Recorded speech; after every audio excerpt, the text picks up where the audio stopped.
successful as a freshman? One, he was talented, but two, that was a very, very mature kid that understood how to take care of his body, understood how to practice right, could listen to coaching and understand the process. The way he was raised, his DNA, the way God made him, he was very, very blessed, not just with talent, but he's a very, very mature kid. And there's no qualms. I mean, you know, you're a longtime grizzled coach. There's no qualms going into a Big Ten championship game with a freshman running back. Grizzled. He's older than you, so he can say veteran anyway. I'm grizzled. So give me the question. The Grizzlies. I'm sorry, man. I mean, that means tough. You know, you're going through the gauntlet. But there's no qualms about going into this game with a freshman starting at running back. No, I mean, look at who we played right out the gate. And of course, to me, the way he came in against our defense in the spring, he knew he had a chance to be. So to me, he's answered the call every week. And the one thing that I just tried to share, and I think a lot of our coaches shared with he or Dwayne and some of those young guys, that when you get in the big game, don't make it bigger than it is.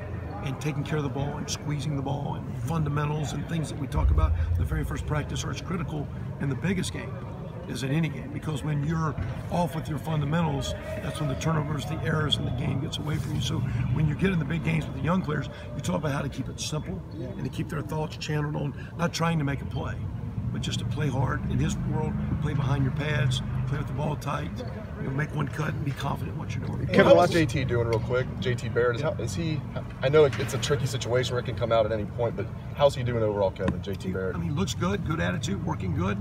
I think we're being just smart with the volume, so we make sure that he's there by Saturday. But looks, I mean, again, looks good. I was told prior to the first play, because that situation happened while we're playing defense. And then, you know, and we're like, what?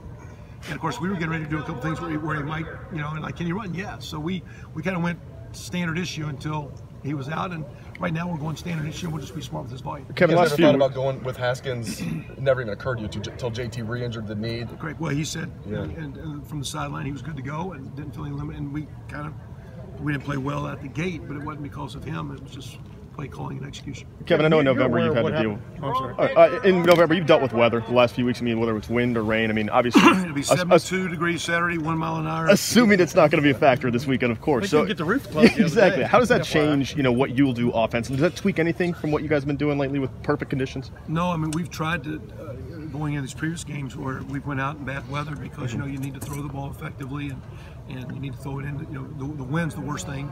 If it's the one game, we've played a couple games in weather that was been very, very good. So you know, we've been reasonably aggressive.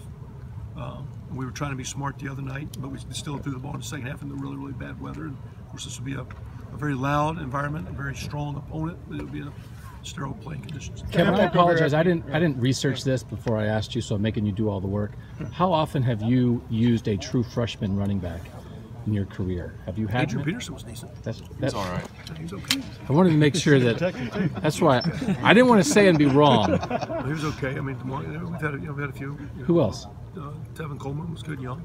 Okay. That kid at Indiana was a good player. What is it? Is there a common thread, or is it just raw talent? These guys can run it no matter who they are. It's raw talent, but is the kid mature enough to handle the protections and the thought process? Because there's some communication where there's some guys once they have the skill set they can't process mentally. So a very mature kid. It's very, very grounded, works hard, has good work habits, but can really visually see, process, has a quick mind, is the guys that play. And there's some guys instinctively good, but there's some talented tailbacks. The kids that play early are very, very mature to handle the mental and physical workload. And all those guys that we just talked about, they kind of showed up as young men. They were men. They weren't little kids. How about the toughness factor? How does that? I mean, that's part of it too, right? You're talking about physical and mental, but middle of a season for a freshman, I would think, is different from high school. Well, that's why I go back to earlier. You need more than one running back. You need a couple, three, and you need it for practice volume because all those plays add up. All those plays in preseason practice on Tuesdays and Wednesdays and Saturdays, and you've got to be able to practice hard enough to get them tough, but you can't over practice. You can't burn them out. You got to be smart with them. Coach Alford does a great job, and that's why again, we're getting reps to, Antonio when he's in there. That actually has a purpose, and it gets you through the season, gets you through the long haul. Hey, Kevin, it's not an arm injury for JT. It's not shoulder or collarbone or anything like that. It's a knee. If he's just slightly less mobile, could he still be an effective quarterback for you guys on Saturday, or is that something you really have to keep an eye on? We'll have to keep an eye on it, but at the same time, I mean, for us from our offense, that guys, even if you say you're not going to run him there, you're going to miss blocks. You got to move around. You got to protect yourself. You got to protect the ball. You got to protect the team.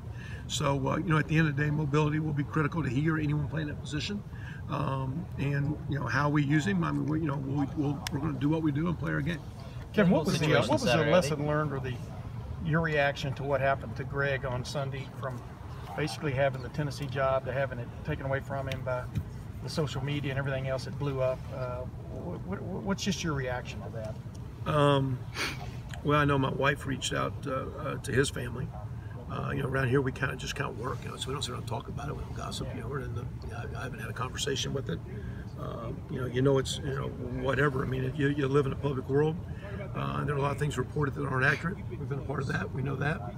And I know, like, my family just reached out saying, you know, we know your family's hurting, because that's kind of, you know, when you get those personal attacks, sometimes it affects your children. You know, he's got 3 boys, and it affects your wife, and so you kind of, at the same time, he's an awesome man. He's a tremendous coach, and he's doing great for us, and I'm sure he's going, you know, God has those plans, and they work out the way they're supposed to. Hey, Kevin, this was your first Michigan win since, I think, 2000. Right? Yeah, thanks. Well, so how did this one feel? I mean, it's been a long time coming for you. Yeah, I mean, it was, you know,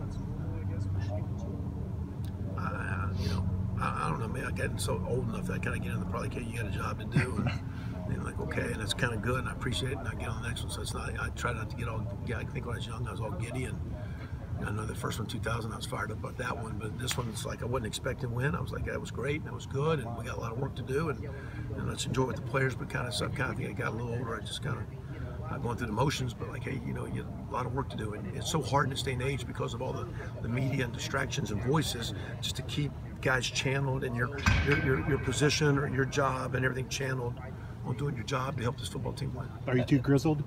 I don't know. Haven't been on the other